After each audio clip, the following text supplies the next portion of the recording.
Muy buenos días, prácticamente pasando a las tardes. Y nuevamente, como cada semana, a través de nuestro canal de YouTube, La Comuna de la Palabra, tenemos un nuevo programa mediante el cual abordaremos hoy el tema de la educación a distancia, enseñanza-aprendizaje en esta nueva era del COVID. No quiero comenzar sin antes manifestar que transcurre una semana más, nos aproximamos a pasos agigantados a un año más, el mes de septiembre, de la desaparición forzada de los 43 jóvenes estudiantes de la Escuela Normal Rural Raúl Isidro Burgos de Ayotzinapa, en Tixla de Guerrero, y la mentira histórica, pese a que el gobierno en turno ha dicho que ya ha sido desmentida, aún por lo menos 42 de los 43 seguimos sin saber qué pasó. Y naturalmente no hay una explicación aún verosímil, no hay detenidos importantes, no hay nada claro. No quiero tampoco dejar de señalar que ya transcurrieron 8 años de la desaparición forzada de nuestra alumna de la Facultad de Psicología de la Universidad Autónoma del Estado de Morelos, Viridiana Naiz. Fue en contra de su voluntad secuestrada, desaparecida y su pareja asesinada en el lugar de los hechos. A 8 años de distancia, no quiero dejar de enviarle un fraterno saludo a nuestra querida amiga Angélica, mamá de Viridiana, y decirle que con ella seguimos esperando una explicación creíble y verosímil o la aparición con vida de Viridiana. Sabemos que además de la epidemia y pandemia de COVID, tenemos una epidemia y pandemia de desinformación, ideas que algunos le llaman infodemia, y además tenemos la otra epidemia, la de la desaparición forzada, que van más de 90,000 según reconoció la Secretaría de Gobernación. En México, en este tiempo, hablar de desaparición es hablar de pensamiento mágico. La gente no desaparece. Alguien la asesina, se la lleva, explotación sexual, qué sé yo, trata de blanca. Pero queremos decirle a Angélica que seguimos con ella esperando y que no está sola. No quiero dejar de agradecer también a quienes desde el País Vasco, desde Madrid, Barcelona nos siguen, en Italia, en Praga, en Francia, y naturalmente a quienes en la República de Argentina, Chile, Colombia, Perú, Ecuador, en Puerto Rico, en algunas regiones de Centroamérica y desde luego en nuestro querido país. Hoy quiero agradecer y presentar a ustedes a alguien que ya es sumamente conocida por todos los lares y allende el mar, Frida Díaz Barriga Arceo. La doctora, muy buenas tardes, tengas, doctora. Muchas gracias por tu tiempo, tu participación. No voy a hacer una presentación curricular porque me llevaría la hora y me faltaría tiempo para hablar de quién es Frida, y como muchos saben quién es la doctora Frida Díaz Barriga, pues no dejo más que el agradecimiento. Antes de comenzar, sí quiero señalar una serie de cuestiones que considero pueden guiar esta charla. La primera de ellas es que el día lunes, a través de la sección 22 del CENTE y naturalmente de lo que sería el GIDET, Grupo de Investigación en Docencia y Enseñanza a través de las TIC, algo así, un laboratorio de investigación reconocido por la HH, Facultad de Psicología de la Universidad Nacional Autónoma de México, realizaron un webinar con la participación del doctor César Col y Salvador, que me acuerdo bien, con la misma doctora Frida Díaz, con la doctora Concepción Barrón y la conducción del joven compañero Ramsés Barroso, también doctor, a propósito de las implicaciones de las nuevas formas de enseñanza, aprendizaje y educación en esta era del COVID, a distancia y a través de las nuevas tecnologías. Quiero expresar que hubo casi 800 y fracción en vivo a través de la plataforma Zoom y unos casi 8,000 vía Facebook Live y naturalmente YouTube. Y desde luego, esto refleja el interés que hay en padres de familia, profesionales de la educación, psicólogos y demás personajes que nos planteamos hoy qué significa esta nueva era para la educación. En ese programa señalaron muy vivamente una tríada que me parece muy interesante, la tríada intenciones educativas, que se plasman en un currículum, en programas educativos, el sentido que adquiere para educadores, educandos, padres de familia, el hecho de que sus hijos vayan a la escuela. El currículum como herramienta o instrumento que permite poder materializar a través de la práctica educativa y de la construcción o co-construcción o interconstrucción, para no meternos en Honduras, que alguna vez con el doctor César Coll ya nos metimos, quién construye, quién crea, quién aprende y demás. Los ambientes de aprendizaje. Ambientes de aprendizaje donde la interacción y la interactividad son determinantes, de modo tal que el currículum vívido, además con un acentote en la I, es distinto al currículum prescrito o formal, además universal para todo el país, ante una diversidad económica, lingüística, cultural, ideológica, que desde el artículo 1 constitucional se plasma México como un país diverso. Y finalmente, esa relación entre intenciones, sentidos y contextos.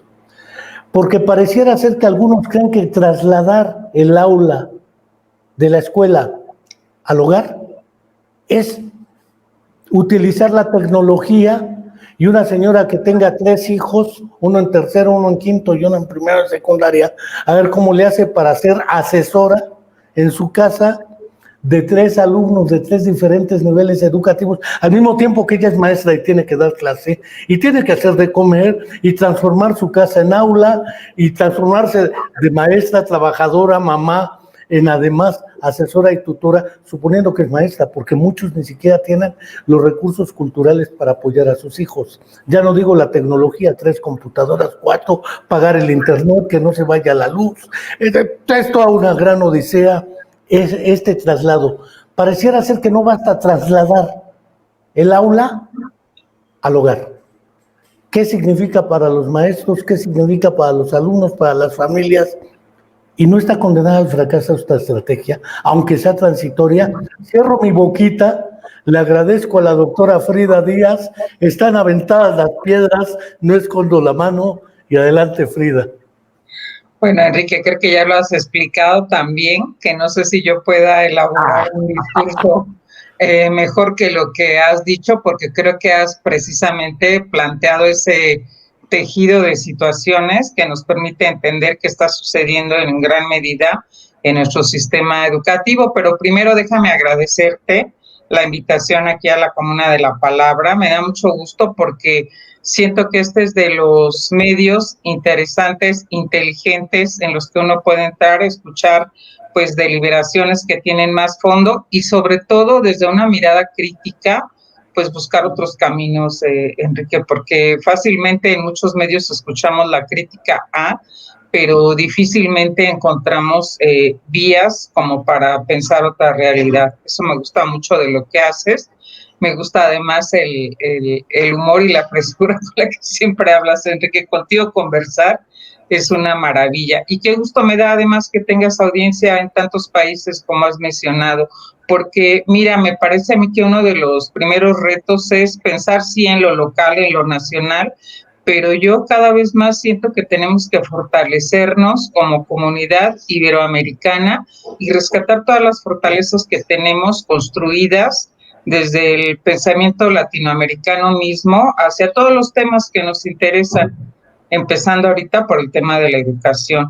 Y bueno, pues entrando un poco en materia, Enrique, sí, ciertamente, creo que uno de los focos en la discusión que mencionas, pues era el currículum, Enrique, porque currículum, contra lo que en algún momento se llegó a decir el currículum ha muerto, pues no ha muerto, ¿verdad? No sé si sería mejor que ya hubiera muerto, o al menos en la forma en que pues de repente se fue construyendo en una situación pues ya muy obsoleta para las necesidades de la sociedad, porque finalmente es ese proyecto que tiene un carácter histórico social que en algún momento puede ser muy pertinente, da respuesta a lo que en alguna etapa la sociedad requiere para formar, socializar, introducir al campo, pues no solo académico, sino del ámbito laboral a las personas.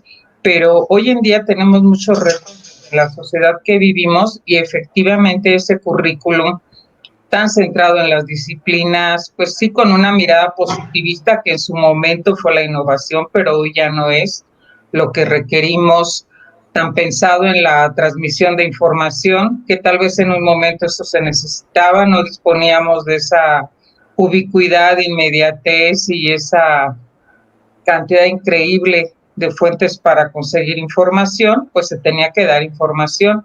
Pero hoy en día nuestras realidades han cambiado, además en un mundo tan desigual, Enrique.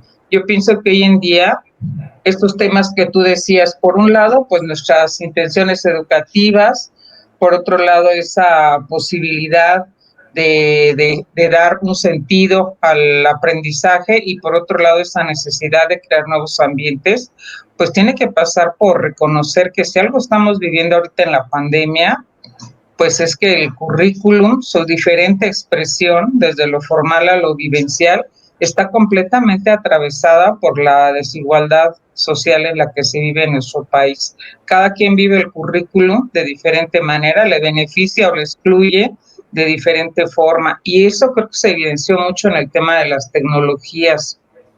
Y ya se sabía, Enrique, porque yo escucho mucho esto de que esto fue tan inédito, esto no lo esperábamos. ¿Quién iba a pensar que iba a suceder? Creo que no. Mira, por un lado el tema mismo de la pandemia, un amigo me acaba de compartir un libro que publicaron en 2010 en la Secretaría de Salud aquí en México, e importantes epidemiólogos y gente que trabaja en prospectiva, en temas de salud y tal, pues mira, no son Nostradamus, pero ya decían que en 2010 se podía presentar una pandemia muy fuerte y que el sistema de salud, dada la tendencia que existía de irlo, pues desmantelando, Enrique, es la palabra, iba a tener muchas complicaciones para enfrentarla, ¿verdad? Entonces el tema de la pandemia, pues ese ya se podía de alguna manera prever y no se hizo un trabajo de previsión y prevención. Y el tema de lo que nos sucedió ahorita con el traslado aparente de lo presencial a lo virtual, pues también, Enrique, porque ya desde hace varios años se ha escrito mucho sobre esta situación de inequidad en la distribución de, pues, lo que tú quieras en el sistema educativo. Pensemos ahorita tecnologías, el acceso a las tecnologías. El mismo dato que tiene INEGI de 2019 ya decía el 49% de las familias en México no acceden a la red. O cuando acceden, pues es red que no tiene la capacidad ni es de banda ancha ni tal, o entran con planes de datos que difícilmente pues pueden soportar y los pagos son para cuestiones básicas que ellos tienen que cubrir. Entonces ya la expectativa era que casi la mitad de los educandos no iban a poder acceder a este tránsito de lo físico a lo virtual. Eso no nos debió tomar por sorpresa y se tuvo que tener presente desde los inicios. ¿Y quién no accede, Enrique? Pues volvemos a lo mismo.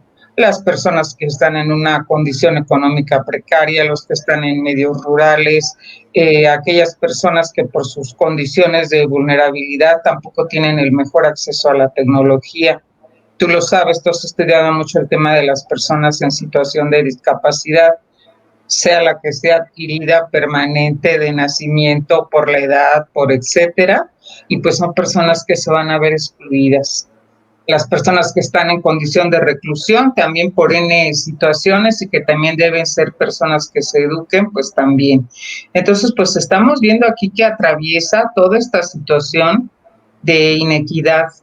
Por eso creo que mucho de lo que se está diciendo para atravesar este tema de esta tríada que tú me mencionas, que me parece muy importante, pues es cómo recuperar el proceso educativo con esta brújula que nos hable de una mayor justicia social, y ahora el término que se está acuñando, que creo que está siendo ahorita muy pertinente, el de la justicia curricular, cómo realmente darle pues concreción.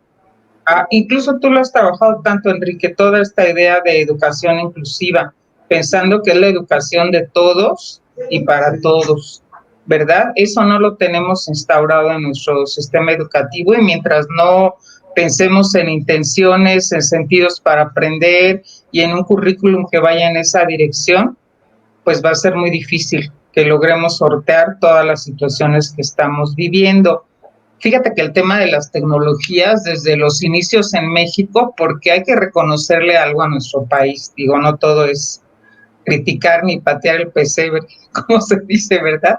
México siempre ha sido innovador y pionero en proyectos, en la parte de la planeación, en el modelo educativo, en la proyección conceptual, y desde el famoso proyecto de COEVA-CEP de los años 90, bueno, pues íbamos supuestamente a la vanguardia. Ya luego siguieron otros, cada vez me parecen más desafortunados, como el de los pizarrones de enciclomedia, el de habilidades digitales, el del enfoque 1 a 1, habilidades para todos, etcétera, que pues terminando siendo nunca para todos, ¿verdad? Con la idea de que eso iba a allanar brechas digitales, que en el fondo son socioeconómicas y que provocan brechas cognitivas. ¿Y qué sucedió? Pues me temo que el efecto contrario, Enrique. Las brechas digitales se fueron más bien acrecentando por la distribución desigual de las tecnologías, por la situación socioeconómica en la que se presenta esa cobertura. Tengo muy presente, me gustó esa frase, ahora que estuvimos en lo de los relatos digitales de los profesores de Oaxaca, que estuvieron participando con nosotros en esa experiencia, narrando cómo están viviendo la pandemia y los retos que enfrentan. Uno de ellos dijo muy sabiamente, es que Internet no está en la canasta básica del mexicano, ¿verdad? Entonces, ¿qué necesitamos? Pues de entrada que Internet esté en la canasta básica del mexicano. Enrique, pero ese es solo un requisito sine qua non, diría yo, no la solución, tener el acceso a medios y tecnologías, pero como eso, como instrumentos para trabajar. Y lo siguiente, pues esto que tú dices, intenciones educativas, que mira, si las leemos en el plan y programa de estudios a la letra en blanco y negro, Enrique, vuelven a ser esos enunciados modelo, ¿verdad? Porque tú ves las intenciones educativas, todas te hablan del desarrollo pleno del ser humano, el evitar cualquier tipo de exclusión, una educación para todos, una formación del ciudadano que requiere nuestro país, una persona con un pensamiento científico. Al científico, Enrique, tú ya viste todos los mitos y todas estas ideas que se empezaron a generar en nuestra sociedad en torno al tema de la pandemia. Desde que los que no creen que esto existe hasta los que se imaginan una especie de chupacabras del 2020 y aquellos que eso todavía más preocupante por todas estas ideas tan poco informadas, inadecuadas, pues empiezan a agredir al personal de salud. Entonces, pues, ¿cuál? Pensamiento científico, crítico, informado. Entonces, como intenciones, pues mira, creo que hay muchas muy válidas, pero ¿cómo logramos que estas se puedan realmente hacer realidad? Siento que ya ese traslado de un currículum formal al currículum vivencial es ahí donde todos nuestros procesos de gestión, estructuración, la manera en que está conformado el sistema educativo no nos han permitido hacer muchas cosas que deberían realizarse.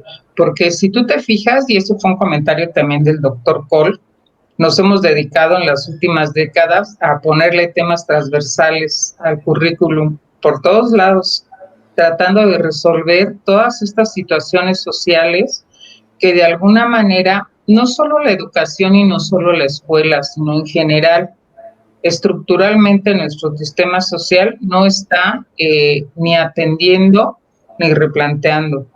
Porque pues empezamos, yo me acuerdo muy bien que empezamos a transversalizar el tema de los valores, el tema de la educación sexual, por ejemplo, el tema de lo que entonces era la educación especial o la integración en sus albores, el tema, el que quieras, la moral ciudadana, demás, ¿verdad? Y ahora pues las últimas novedades han sido la educación socioemocional, ¿no? Ahorita estamos pensando en la situación de colaboración y respuesta emergente ante situaciones de conflicto inesperadas, etcétera.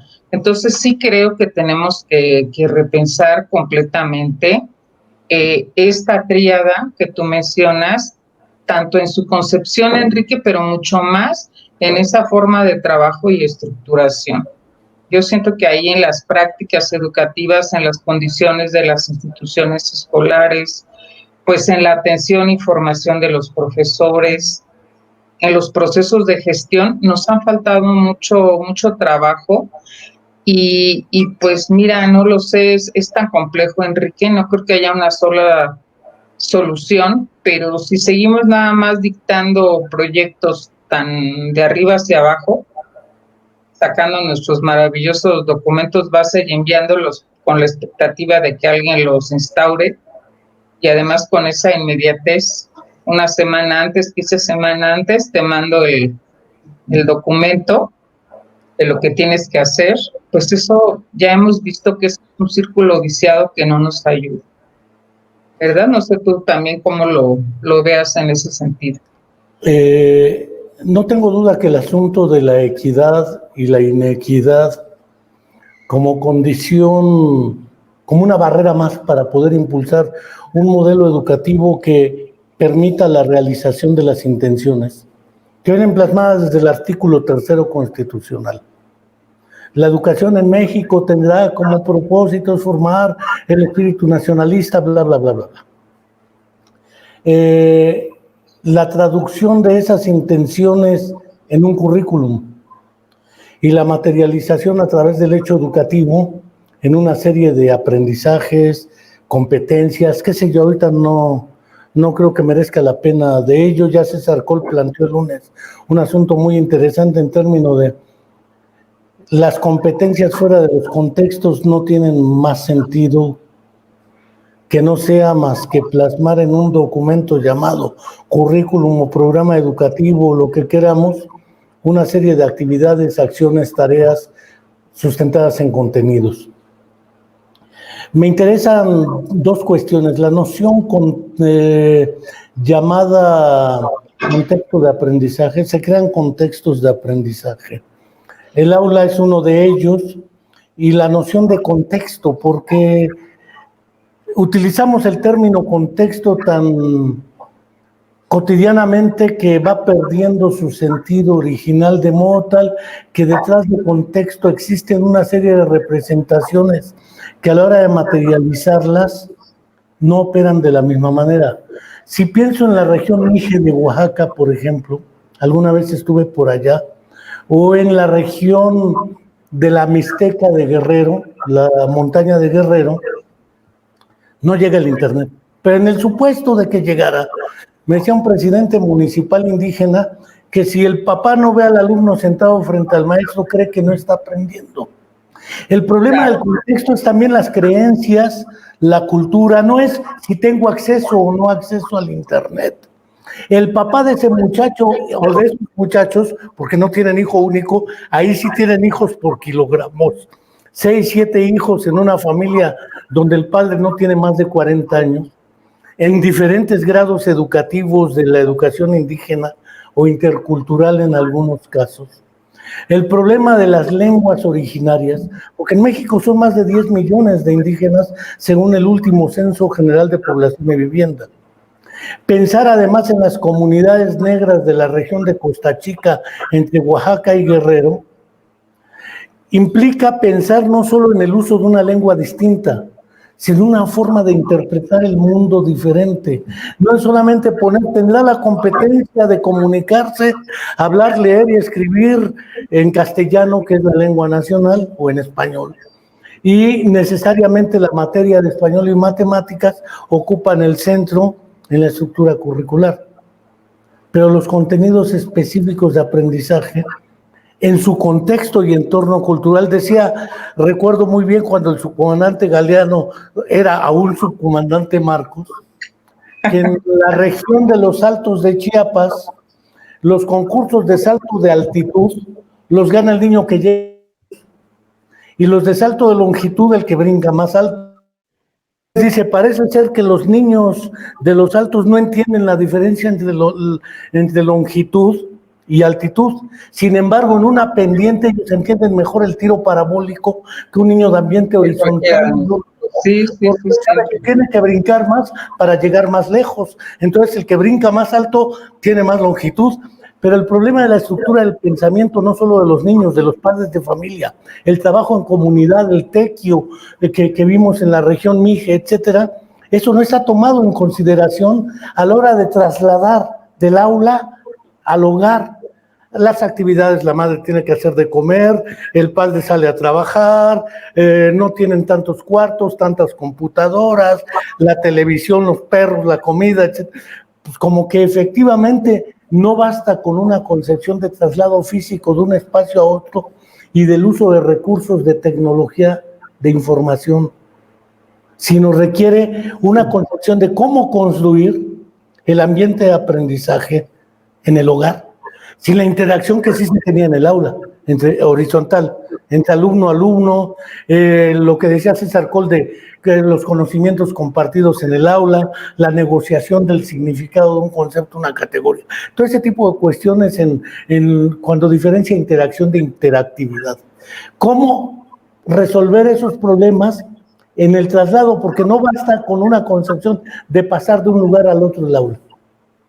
Mira, pienso, Enrique, con lo que estás comentando, que nos falta también introducir un eje de un pensamiento más dialéctico y que sea más comprensivo de las tensiones que se dan al interior de cualquier sistema, sea un sistema educativo o sea el que sea. Y entender que el contexto no es un telón de fondo, Enrique. No es un telón de fondo o no es un escenario rígido como el de una obra de teatro.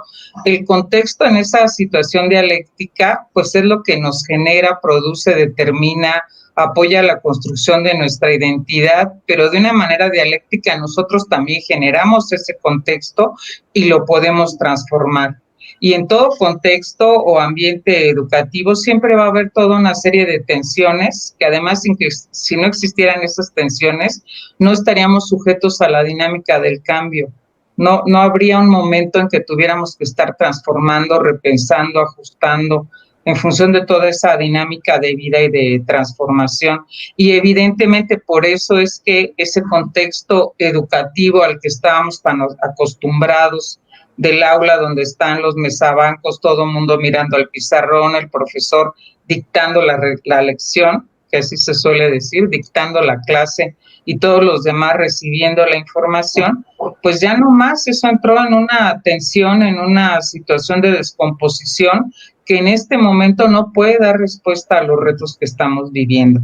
Me parece muy importante también para entender este tema del contexto, lo que ya se decía el lunes, que decía el doctor Cole, es que hemos entrado a lo que algunos llaman una nueva ecología del conocimiento y el aprendizaje. Hoy en día podemos crear otro tipo de ambientes o escenarios, donde además, fíjate que la unidad o el escenario o el contexto principal de aprendizaje no solo ya es el aula física, tal como la conocemos. Ahora que tú mencionabas este tema de las comunidades originarias, tengo muy presente un proyecto que tiene el doctor Sartorello en una comunidad chiapaneca, y a ellos no les gusta utilizar la palabra aula, porque en el contexto de la comunidad donde trabajan, una comunidad muy zapatista, por cierto, el concepto para ellos no es el aula para la educación, sino la milpa educativa, porque ese es el escenario de vida donde se dan los principales aprendizajes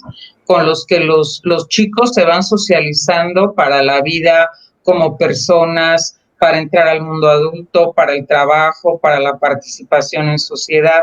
Y yo creo que hoy en día ese es uno de los retos más interesantes. Uno es el espacio de aula, pero ve cuántos otros espacios más que los jóvenes han empezado, niños y jóvenes han empezado a transitar, Enrique. No sé si siempre de la mejor manera, pero hoy en día hay otros escenarios. El aprendizaje informal hoy en día es un escenario súper interesante para trabajar y promover experiencias de aprendizaje, porque eso te acerca a escenarios comunitarios, que son aulas de vida, diría yo, ¿no? O más bien repensemos el concepto de aula o desescolaricemos un poco. A eso quería llegar, perdón que te interrumpa aquí tantito. Sí. ¿No será que Iván Ilich, a quien siempre despreciamos, que vino acá a Morelos y a través del CIDOC planteó, es que hay que desescolarizar la educación? Sí, no acabar con la escuela como herramienta, sino romper con el modelo de lo que planteabas.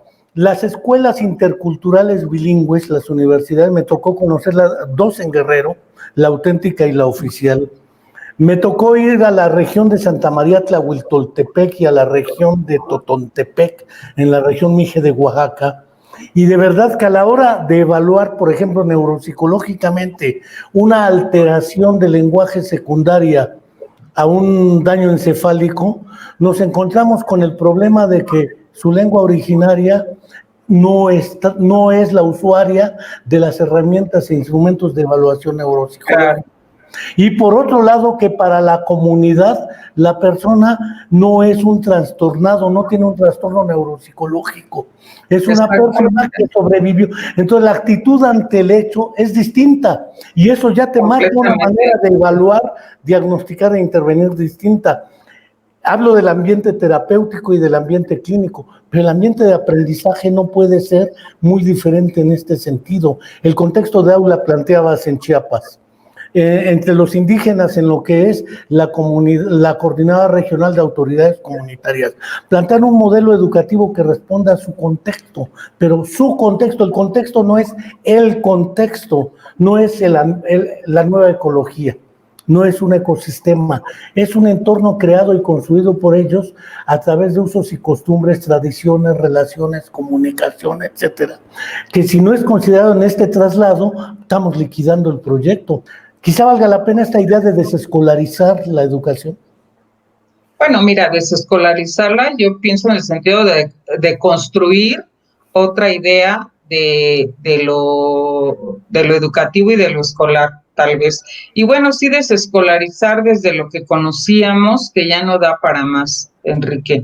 Fíjate que sí, yo creo que en un principio tal vez no comprendíamos mucho ahí, claro, a toda la gente que estábamos trabajando en educación nos asustaba un poco esa posibilidad de que la escuela fuera a desaparecer, ¿no? Entre comillas, por lo menos, pero hoy en día esa representa una cierta tendencia, Enrique, en cuanto a salir del aula como ese espacio confinado para estar sentado escuchando la clase y tomando apuntes y haciendo exámenes, para buscar otros escenarios donde se aprendan cosas súper interesantes, incluso al interior de la misma institución escolar, ¿verdad? Se pueden crear otro tipo de ambientes educativos con más flexibilidad, más libertad, con esta idea que se mencionaba el lunes, que a mí me gusta mucho, de que los alumnos hoy en día puedan construir trayectorias alternativas para su aprendizaje, trayectorias personalizadas, ¿verdad? Yo estuve muy preocupada en la facultad porque había la tendencia a quitarle la flexibilidad al plan de estudios con la preocupación aparente de que los alumnos deben elegir y eligen de todo y les queda un amasijo de materias sin ton y son. Que mejor la autoridad les diga qué tienen que llevar y es más provechoso un currículo lineal porque asegura el tipo de profesional que se requiere. Tú ahí dices, bueno, ¿se requiere desde quién? Se establece la ruta desde quién, ¿Por qué se piensa que el joven no puede tener la capacidad de tomar las elecciones, verdad? Entonces, ciertamente, Enrique, ahí está muchas veces una serie de representaciones de un grupo al que se representa y que tiene ciertos sentidos o ciertos intereses o miradas en torno al poder. Yo nunca me atrevo a decir si malévolas, no malévolas, pero simple y sencillamente que se quieren instaurar y se quieren sobreimponer sobre los otros. Y me parece que en el sistema educativo eso nos ha pasado tradicionalmente, ¿verdad? Desde la autoridad establecida y desde un poder central, pues hay que decirle qué hay que hacer con los educandos. Hay que plantear algo que sea igualito y común para todos. Hay que decirle al profesor y mandarle los documentos de cómo tiene que trabajar y cuál tiene que ser su abordaje pedagógico y en qué se tiene que transformar, en guía, en facilitador, en catedrático, en tutor, en etcétera. Pero más que por una comprensión desde dentro, Enrique, que es lo que yo creo que a lo que tú quieres llegar, una comprensión de contexto, cultura, necesidades, voces de la comunidad, que siempre son voces con mucha potencia, muchas capacidades, muchos saberes que hay que rescatar y que no se toman en cuenta. Entonces, todas esas miradas tan verticales, pues son las que hacen agua, atravesadas por pues esa desigualdad tan grande. Cuando tú mejor que yo lo sabes, tú tienes el doctorado en pedagogía, yo con trabajos tengo el de la vida, pero cuando la María Montessori se aventó el tiro de pelearse con el sistema educativo y ser la primera mujer médico pediatra del siglo XX, se juntó mucho con Freinet, Celestín, con Nadezhda Krupskaya, la que fuera esposa y luego viuda de Lenin, y se dieron a la tarea de replantear el modelo educativo. Makarenko estaba en otro plan, en el plan de la reeducación de delincuentes, infractores y otra historia.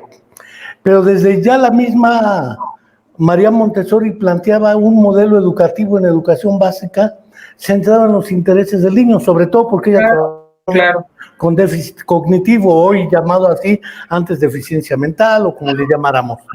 Pero en el fondo, esta idea de hacer un modelo flexible y abierto a la diversidad, valga este conceptejo tan pomposo como suena, implica romper con modelos verticales, porque en el fondo la autoridad educativa dijo, es que nos fue impuesto por el COVID la idea de pasar el aula al hogar.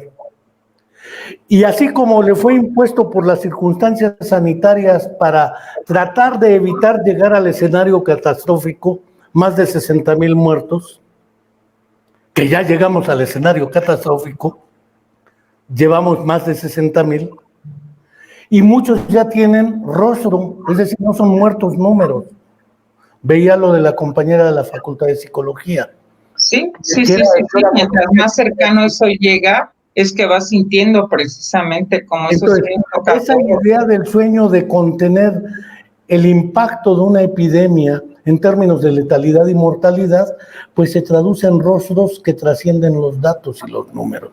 Y dicen, el objetivo sanitario de no abarrotar hospitales, etcétera, un sistema de salud liquidado desde antes, privatizado tanto en Europa como en América Latina, hace que no estemos en condiciones de enfrentar esta epidemia. Y así como le fue impuesto por el sistema sanitario al sistema educativo el desplazamiento del aula al hogar, así le fue impuesto al maestro. La autoridad tomó la decisión y dice, ahora das clases desde tu casa.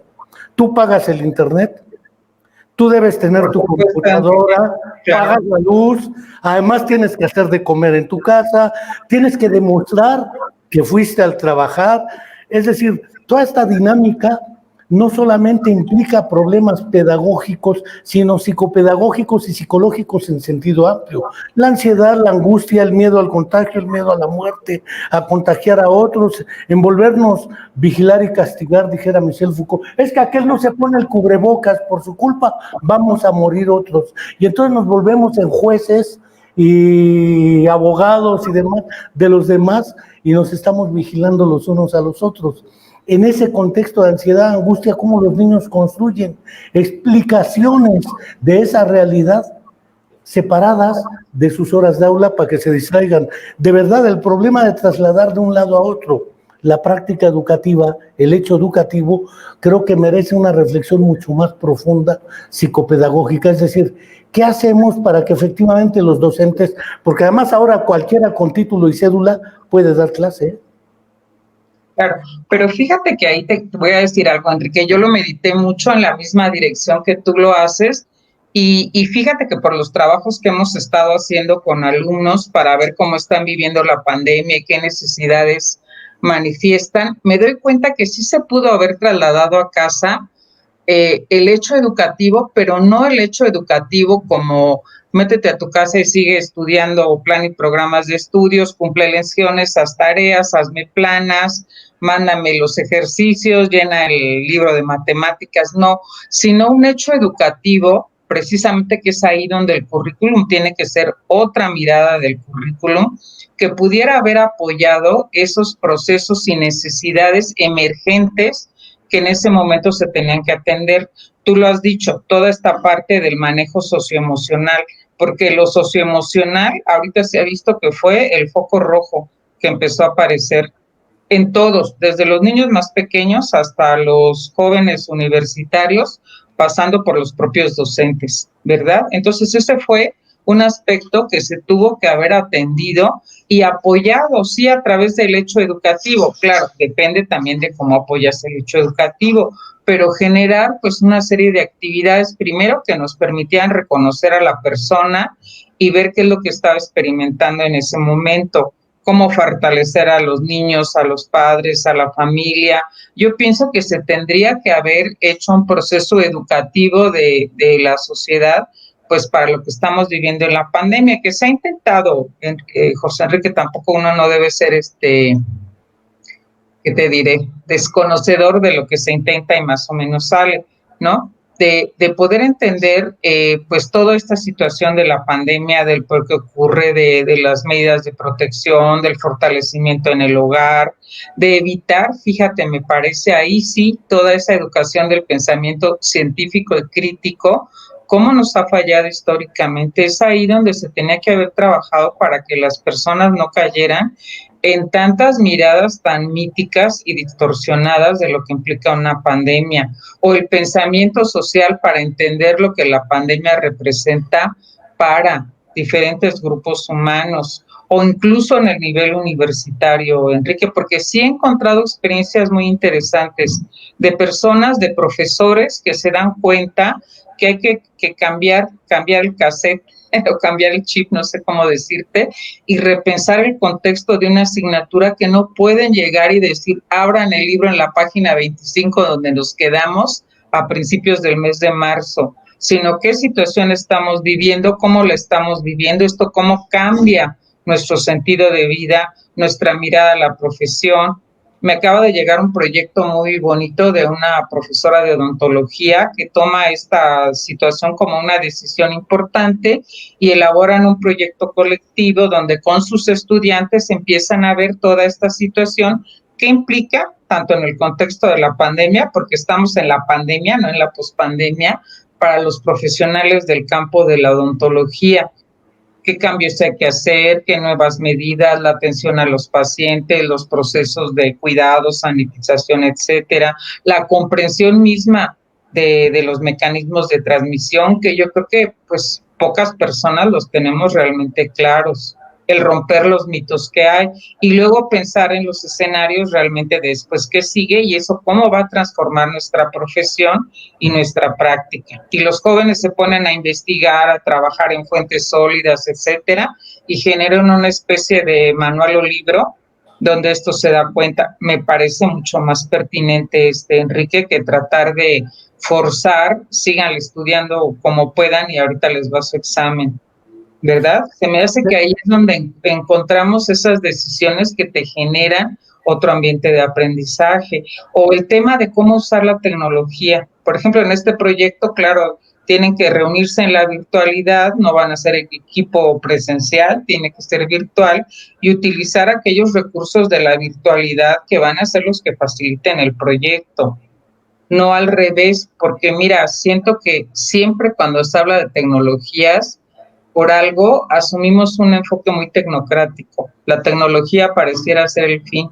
Yo lo he visto, los cursos que se están dando para capacitarte, entre comillas, para entrar a la virtualidad, pues todos son sobre los comandos de los programas. Curso de la plataforma Zoom, curso de cómo usar Blackboard, y todo está en la parte muy técnica, no en el sentido educativo, pedagógico que le puedes dar. Que ese yo creo que lo logras trabajando sobre la línea más bien del conocimiento o el saber que hay que generar. Quizás hemos caído como en la psicología, en la neuropsicología, en la práctica clínica basada en evidencias, etcétera, en la esclavización del sujeto de la actividad a la herramienta. Ajá, Se exactamente. entrenan en cómo aplicar un test, cómo interpretar una batería neuropsicológica o psicológica, en cómo utilizar la plataforma Zoom o StreamYard o la que gustes y mandes, Google Meet, qué sé yo. Es decir, pareciera ser que nos hemos vuelto un apéndice más, como pensó en el shock del futuro Alvin Toffler. Sí, Somos un apéndice más de la tecnología y hemos olvidado que el ser humano ha creado la tecnología para mejorar sus condiciones de vida. Yo recuerdo que hubo un tiempo cuando aparecieron las calculadoras después de la regla de cálculo que usábamos, la de la sí, me acuerdo de esa. prohibido entrar con calculadora, prohibido entrar con computadora. Claro, entonces, ¿para qué creamos la tecnología si está prohibido usarla? Efectivamente, todavía, Enrique, todavía muchos de los chicos llegaron a esta era sin saber utilizar prohibida. esta tecnología.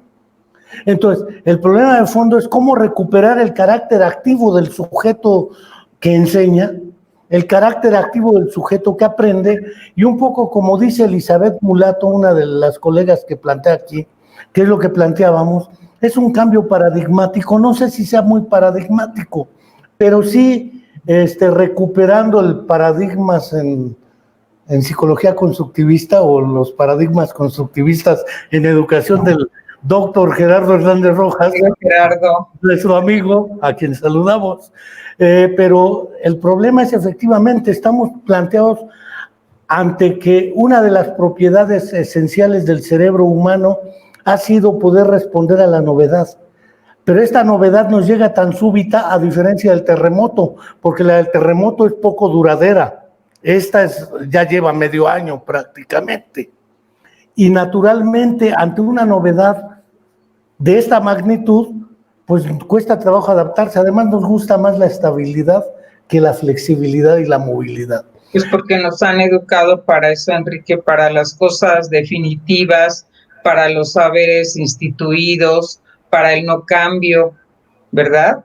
Y pasar a esta otra filosofía del cambio, la incertidumbre, los retos continuos, los problemas complejos, abiertos, las soluciones que no es que sean la única, sino buscar la que sea la más viable en un momento determinado, nos cuesta mucho, Enrique, es cambiar la epistemología de nuestro actuar en la vida. Pero fíjate que me quedo pensando en algo, Enrique, y bueno, ahí yo creo que te entrevisto yo a ti, no tú a mí, porque sé que eres uno de nuestros psicólogos socioculturales vigostianos más temprano, diría yo. Fíjate que creo que tendríamos que repensar, ver cómo repensar el entender las tecnologías como lo que yo te decía el otro día, artefactos culturales, ¿verdad? De un momento sociohistórico determinado y que como tú bien dices, son cuestiones que crea el ser humano para hacer transformaciones en la sociedad, en la mente, en el mundo físico, pero en esa dialéctica de la que hablamos también transforman al ser humano, a sus mentalidades y a sus prácticas. Mientras eso no lo sepamos transmitir y no sepamos entender que hay un componente físico en esos artefactos, pero probablemente en la educación el más importante es ese componente psicológico, semiótico, que genera otras formas de cognición o que hace eso que se decía una especie de prótesis de la mente, que es una expresión que me gusta, ¿no? Muy vygotsiana. Con eso amplío mi memoria, con eso amplío mi capacidad de tener información, con eso tengo una representación iconográfica, imaginaria de un algo que no es que tenga la realidad, pero ahí lo puedo plasmar. Mientras no aprendamos eso, Enrique, pues vamos a seguir en lo mismo, haciendo un traslado del paradigma más informativo, transmisivo, repetitivo, nada más en pantalla. Que por lo que nosotros hemos estado estudiando con niños y jóvenes, te lo reitero, ahorita te quiero contar de eso, pues es lo que ha sucedido. Los chicos todos estresados, los chicos con mucha angustia, desde los más pequeños, no entienden el fenómeno de la transmisión del virus, pero sí que saben que hay mucha angustia, que los papás preocupadísimos porque salgan, que tienen que estar cubiertos en cualquier momento con el cubrebocas, que nadie los debe tocar, que no se deben acercar, etcétera, ¿verdad? Pero pensando que tienen que estar agobiados haciendo tareas que no les generan ningún sentido, aquí viene el sentido del aprendizaje, y donde además hay la ausencia completa del profesor.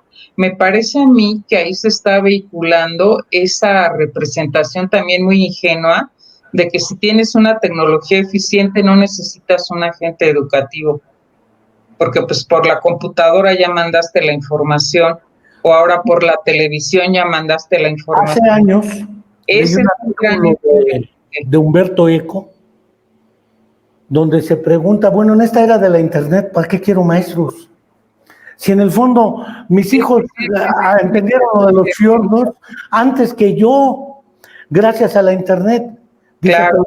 lo que han olvidado quienes critican la función del maestro, hoy un alumno sabe que en Irak hubo una guerra, que Irak es la fuente de la lengua escrita, que Irak es la fuente del álgebra, que Irak y en esa región de Medio Oriente está la construcción de una experiencia histórica, que ha habido guerras desde siempre, que Israel, pero no sabe por qué.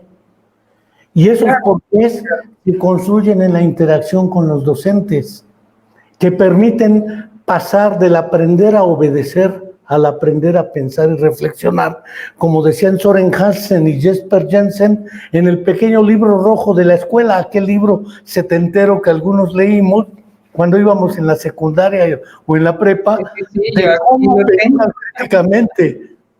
Sí, Enrique, pero bueno, cuando la misión del profesor asumida por él mismo va en esa dirección, Enrique, porque si la misión del profesor asumida por él mismo es simplemente transmitir información y dar lecciones, que es puro, te mando aquí el texto fáctico para su copia y reproducción, pues entonces eso no se va a dar, y en ese sentido pues es casi lo mismo la pantalla que alguien que te está, dice y dice cosas que no te generan de nuevo sentido y significado. Por eso fíjate que el tema del sentido sí es importante y efectivamente, como decía el doctor Cole, ya en las últimas décadas, pues por toda esta irrupción de los jóvenes a esto que tú comentas, este acceso a todo hecho fáctico que ellos pueden conseguir donde sea, y además de una manera mucho más interesante, ilustrada, dinámica, multimedia y como le quieras llamar, la institución escolar la empiezan a ver muy obsoleta, muy anticuada,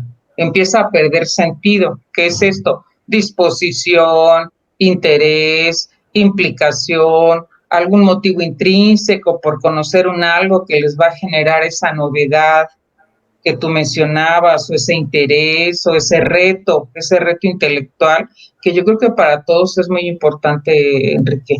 Entonces eso lo empiezan a ver como pérdida escolar, no obstante los chicos valoran mucho la escuela, pero fíjate que más que por lo que es el acto de enseñarles contenidos, cuando, los compañeros, el proceso de socialización, la convivencia escolar es lo que nos están reportando muchísimo niños y jóvenes. Eso es lo que sienten ahorita como gran pérdida, todos esos procesos de convivencia e interacción. Algunos docentes, no todos, los que realmente logran con ellos un vínculo pedagógico e interpersonal, intersubjetivo, como tú decías, que les genera a ellos realmente una guía de vida y una guía académica también, ¿verdad? Todos esos espacios de vida que se dan en la institución escolar que no necesariamente están adentro del aula. Fíjate que hemos hecho proyectos de lo que se llama fotovoz. La fotovoz es una estrategia que viene de la investigación acción participativa, y lo que hace es, pues, para acercarte a una comunidad y conocerla y provocar que la comunidad reflexione sobre sí misma, ellos toman fotografías y las narran de su realidad bajo ciertas preguntas que se pueden plantear, ¿verdad? ¿Qué es lo que más me gusta de la escuela? ¿En dónde está? ¿Encuentro mi identidad? Aquí, ¿cuál es el lugar donde he realizado las prácticas o actividades más importantes? ¿Qué lugares me gustan más? ¿Cuáles cambiaría? Etcétera, ¿verdad? Ahorita en la pandemia nosotros estamos haciendo este tipo de proyectos con chicos de preescolar, chicos de secundaria y primaria y con alumnos que tenían que egresar en este año de la universidad y que por el tema de la pandemia ven frustrada el egreso. Y también, pues, es con mis alumnos de la licenciatura, estamos trabajando esta metodología, y otro grupo está trabajando con chicos que tuvieron que meterse a trabajar como repartidores, los que están en el Uber Eats y los que están en el Rappi, que entregan comida, ¿verdad? Cómo están viviendo ellos la pandemia y lo que la pandemia les representa. Ahí es un perfil de chicos muy jóvenes, algunos están escolarizados y otros no. Entonces, con todos ellos vas viendo todos estos correlatos, pero los que son niños y jóvenes en la institución escolar, todos esos procesos de socialización, interacción, aprendizaje mutuo, escenario de vida, ¿cómo se extrañan, Enrique? Eso es lo que más extraña, no el contenido de aprendizajes que no les genera ningún interés. Haber visto de manera, dijera el buen Carlos Monsiváis, documentando el optimismo. ¿Será posible afirmar que gracias al COVID, y ese gracias entre comillas, porque muchos avances en la ciencia se han debido a la iatrogenia, a las guerras y a cosas inesperadas, pero gracias a esta circunstancia es posible reconocer la necesidad de, en el sentido en que lo planteaba Iván Illich, desescolarizar la práctica educativa? Es decir, pues mira, sí, desplazar sí, sí, a los contextos reales el proceso de enseñanza-aprendizaje. Fíjate que sí, Enrique, y me gusta que digas hay que pensar en positivo. Yo he estado leyendo últimamente al señor de las ciencias sociales que se apellida Christensen, que es el que crea el concepto de innovación disruptiva, porque dice que el sistema educativo y sus reformas siempre tienden a las innovaciones acumulativas o las innovaciones de mantenimiento. Pongo novedades o cosas que mejoran relativamente el sistema educativo, pero no hay cambios de fondo. Y todo lo que es lo estructural ahí se queda. Nada más se le hace el arreglo cosmético, que puede ser cosmética mayor o menor, pero las cosas no cambian. En cambio, la innovación disruptiva, que además es la más riesgosa, porque ahí sí le vas a apostar a echarte para atrás en los cimientos de lo que existía, pues es la que necesitamos ahorita, Enrique. Todas estas hay cosas que hay que cambiar definitivamente, Enrique. Las prácticas educativas, mira, tantas reformas educativas tan importantes, con tantos enunciados muy constructivistas, muy inclusivos, muy de justicia social, muy de transversalidad, pues muy parcialmente se han hecho concreciones en las instituciones educativas. Digo, sin negar que hay excelentes ejemplos de buena práctica y que uno no deja de creer en esos cambios, Enrique, porque sí hay espacios donde uno los ve. Entonces, eso positivo que tú dices, tal vez lo podríamos encadenar precisamente a esas experiencias donde hemos visto que todos esos cambios sí que son posibles, Enrique, pero hay que ver cómo los podemos llevar más allá, de que sean siempre pequeñas experiencias pilotos, cosas que se han hecho con grupos acotados. Ahora que tú mencionabas a María Montessori o a Freinet, bueno, yo amo a Freinet, me parece maravilloso todo lo que Freinet hacía. Y de Montessori lo que me gusta mucho es que ella demuestra ese principio básico de la educabilidad, de que todas las personas somos sujetos de aprendizaje, todos podemos aprender desde nuestro punto de inicio hacia otros puntos de aprendizaje siempre mejores. Y cómo desarrolla, porque ella, si tú te acuerdas, inicia con chicos pues con problemas de discapacidad intelectual, como les decimos ahora, y ella le apuesta que son personas que pueden aprender. Y con todos sus materiales educativos, estrategias, etcétera, logra aprendizajes muy interesantes e insospechados que lo que hacen es quitar todas las barreras y prejuicios de que una persona con cierta discapacidad no aprende. En el fondo, aún siendo médico, me parece que logra empezar a despatologizar la educación, porque la educación está muy patologizada, Enrique, y esa sería de las cosas que hay que generarle una fuerte disrupción. Todo el mundo tiende a patologizar y el sujeto de la educación está muy... Guajardo por ese terminejo. Pues sí, ¿verdad? Sí, no, es que sí, sí. Sí, y los psicólogos también nos tenemos que despatologizar. Yo me acuerdo mucho que decías, es lo mismo un psicólogo pato que un psicopatólogo. Pues Enrique, hay que mover los dos términos, me parece, ¿verdad? Hora, de este programa. No sé si para ir cerrando quisieras expresar unas ideas de salida y comentarios, porque este tema de hoy va a seguir. La pandemia algún día va a desaparecer, porque no llegaron al hit parade para quedarse, como eran las canciones de hace 40, 50 años. Esto llega porque va a haber modos de afrontarlo con mayores recursos que hace un siglo, no tengo duda de ello. Si el ser humano ha sido capaz de crear mucha mugre, es capaz de crear lo que limpia la mugre. Todavía tengo fe y esperanza en el ser humano, otros no. Sin embargo, no sé si quieras decir algo al respecto, porque pese a todo creo que nos da la oportunidad de desescolarizar en el sentido de Illichiano nuestra práctica. Sí, y abrir espacio a otros escenarios de aprendizaje. Me parece muy interesante esta idea de vincular lo formal y lo informal, trabajar en torno a intereses, necesidades, preocupaciones que tienen las personas. Me gustó mucho ahora en la conversación del doctor Cole la manera en que habló de competencias, porque competencias desafortunadamente ha llegado a la educación solo desde ese discurso muy organizacional y neoliberal de la productividad económica, y tenemos que construirlo de otra manera. Tal vez le deberíamos cambiar el nombre, no la esencia, a una mirada más sociocultural de esas capacidades complejas o habilidades que las personas tenemos que tener para resolver problemas, para ser personas más creativas, más pensantes, más colaboradoras, ¿verdad? Y para apropiarnos de un conocimiento al que generemos sentido y significado.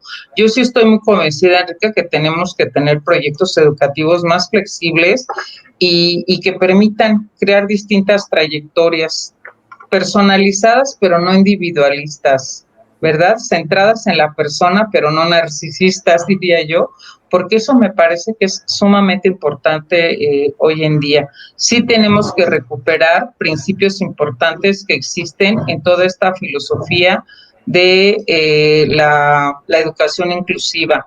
Me gustan mucho los últimos trabajos que ha generado Echeita, porque es una mirada mucho más amplia, donde ya no solo se dice la persona que tiene la discapacidad de, aunque yo cada vez estoy más convencida, Enrique, pues todos tenemos capacidades y discapacidades. Talentos. Esa mirada, pues se me hace también difícil a la hora de sostenerla, ¿no? Finalmente es en función de lo que se puede hacer para que el ser humano crezca y sea una persona que tenga, eso sí, una perspectiva más comunitaria. Yo le apostaría muchísimo a todas estas metodologías que tienen un sentido más comunitario, de aprendizaje y acción comunitaria.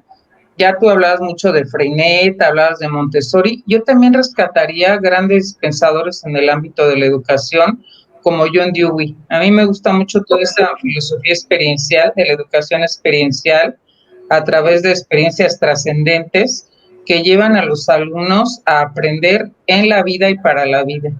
Eso nos ha faltado y ese es el sentido tal vez de la desescolarización, Enrique, ¿verdad? Pues Frida, yo que recuerde empecé a militar en los grupos de discapacidad prácticamente hasta que le entré a a proyectar ideas al respecto. Antes nunca milité en los grupos de discapacidad. Milité en otros grupos, pero no de discapacidad, sino de otras versiones y otros talentos. Pero no quiero dejar de agradecerte tu colaboración, tu tiempo, esta amena charla y sabrosa que tuvimos. Ya tenía rato que no platicábamos. Ay, sí, Enrique.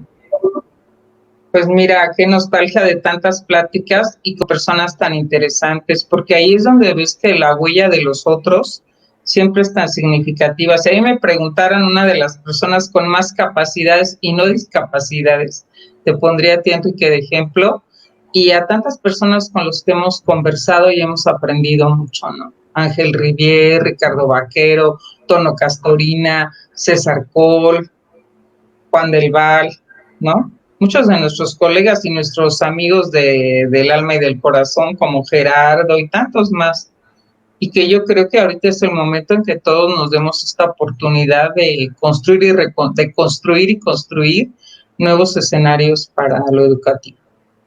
Pues Frida, no dejo de agradecerte, no dejo de esperar que tengamos otra oportunidad, no dejo de agradecerles a los más de 100 que participaron, según vi aquí 100, no sé cuántos en envíos y demás, cosa que eres una rockstar. Ay, no, Enrique, no, para nada. Rockstar, César, ya lo viste ayer, había 15,000 personas. 8,000 y bueno, pero todos tenemos talentos. Y hasta la próxima. No, Enrique. Invito a todos los que quieran a suscribirse al canal de la Comuna de la Palabra. Tenemos cada semana un programa. La próxima semana tendremos al intérprete de lengua de señas, Daniel Maya, que coordina entre él y otros el grupo que le interpreta a AMLO, a Hugo López-Gatell y a todos, porque se ha dicho que interpretan. Ay, mira. Y les han pegado también. Entonces vale la pena discutir el derecho de las personas de sordos sobre la traducción e interpretación en lengua de señas de términos que no existían en señas: COVID, ventilador, respirador artificial, etcétera. ¿Cómo le harán? ¿Quién sabe? Claro. Están invitados por 8 días. Y gracias. Hasta la próxima. Pues gracias. Saludos a todos. Vaya, Enrique.